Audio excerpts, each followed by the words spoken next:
হায় হায়, মিজানুর রহমান আজারী হঠাৎ করে কেন নবীজিকে কাউবয় বলে ফেললেন? বিশ্বনবীর কিন্তু টাকা পয়সা ছিল না জানেন, ছাগল চড়াতো।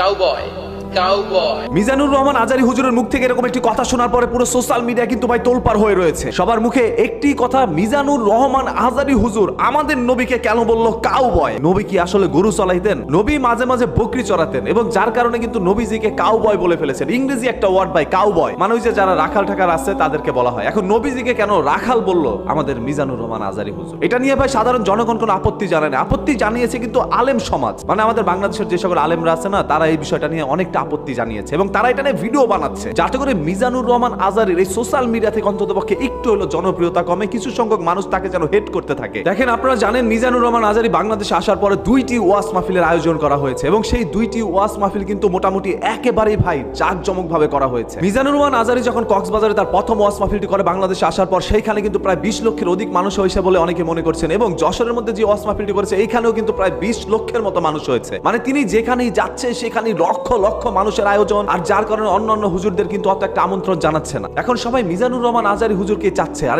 এই কারণেই কিন্তু কিছু সংখ্যক হুজুররা এখন তার বিপক্ষে লেগে পড়েছে, কারণ কারো কারো পেটের মধ্যে লাথি পড়ে গিয়েছে ভাই। এই জন্য সেই আদি আমলে মিজানুর রহমান আজারী কবে কি বলেছে সেই সকল টপিকগুলোকে এখন সামনে নিয়ে আসছে। আসলে দেখেন, একজন হুজুর যখন জনপ্রিয় হয়ে যায় তখন তার বিপক্ষে কিন্তু অসংখ্য মানুষ লেগে পড়ে ভাই। মানুষের চাইতে বেশি হচ্ছে আলেম মাওলানারা এখন তার বিপক্ষে লেগে পড়েছে, কারণ কেউ তার সুফল দেখে কিন্তু সহ্য করতে পারছে না। মিজানুর রহমান আজারী একটু ইংরেজি ভাষায় ভালো কথা বলতে পারেন, বাংলা ভাষায় মানুষকে বুঝিয়ে শুনিয়ে কথা বলতে পারেন এবং কখনো উগ্র স্বরে কোনো কথা বলেননি। তিনি যেভাবে স্বাভাবিকভাবে কথা বলে এইভাবেই কিন্তু সবসময় ওয়াজ মাহফিল করে আসছেন এবং বাংলাদেশে একটা নতুনত্বের জন্ম দিয়েছেন এই মিজানুর রহমান আজারী। যার কারণে কিছু সংখ্যক ওই যে আলেম আছে না, যারা সুর দিয়ে ওয়াজ করে ভাই, সুর ছাড়া যেন তাদের কান্নাই আসে না। বাথরুমে গেছে টিস্যু ইউজ করছে, সেইখানেও সুর দিয়ে মানুষকে কান্দায় ফেলছে। এখন সেই সকল হুজুরদের পেটে কিন্তু ভাই লাথি পড়েছে। আবার কিছু সংখ্যক মাজার পূজারী হুজুর আছে যারা এখন আজারী হুজুরকে নিয়ে বাজেভাবে মন্তব্য করে ভিডিও বানাচ্ছে। ওলিয়া উলিয়ার ভক্ত সেই সকল মাজার পূজারীরা যদি তাকে নিয়ে কোনো ভিডিও বানায়, সেগুলো যদি আপনাদের চোখের সামনে পড়ে, তাহলে সেটা আপনাদের একান্তই দায়িত্ব সেখানে আপনারা কি মতামত জানাতে পারেন। একজন আলেম মাওলানাকে কেউ যদি বাজেভাবে মন্তব্য করে, সেইগুলো আমরা কখনো সহ্য করে নিব না। আপনারা জানেন আমাদের বাংলাদেশের মধ্যে যখন মিজানুর রহমান আজারী একটু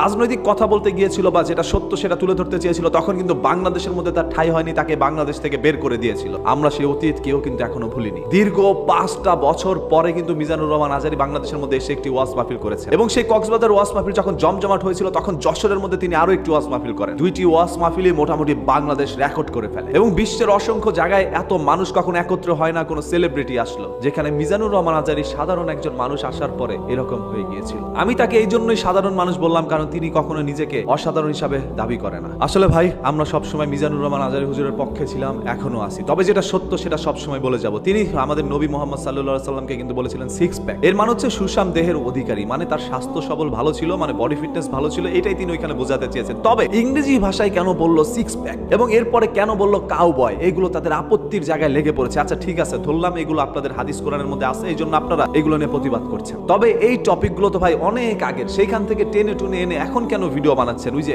তার এই সকল সুফল দেখে আপনাদের আর সহ্য হচ্ছে না। আপনাদের পাচার মধ্যে ভাই আগুন ধরে গেছে, এই আগুন নিভাইতে কিন্তু ভাই আমিই যথেষ্ট। এর পরবর্তীতে যদি আপনারা আমাকে বাধ্য করেন, তাহলে আপনাদের মাজার পূজারী যে সকল লোকগুলো আছে তাদের যত ধরনের কুকর্ম আছে সবকিছু আমি আপনাদের সামনে তুলে ধরবো। বাই দ্য ওয়ে, সম্পূর্ণ বিষয়টা আপনাদের কাছে কি মনে হচ্ছে আপনারা একটু কমেন্ট করে জানান, দেখতে চাই আপনাদের সবার মূল্যবান মতামত। দেখা হবে আপনাদের সবার সাথে পরবর্তী ভিডিওতে খুব শীঘ্রই। এতক্ষণ সবাই ভালো থাকবেন, ভালো রাখবেন, মন্দ হতে বিরত থাকবেন। বরাবরের মতো কথা কিন্তু একটাই, ধর্ম বর্ণ নির্বিশেষে আমরা সবাই মানুষ, মানুষের যে সর্বদা মানুষের পাশে দাঁড়া, তার এইটাই তো আমাদের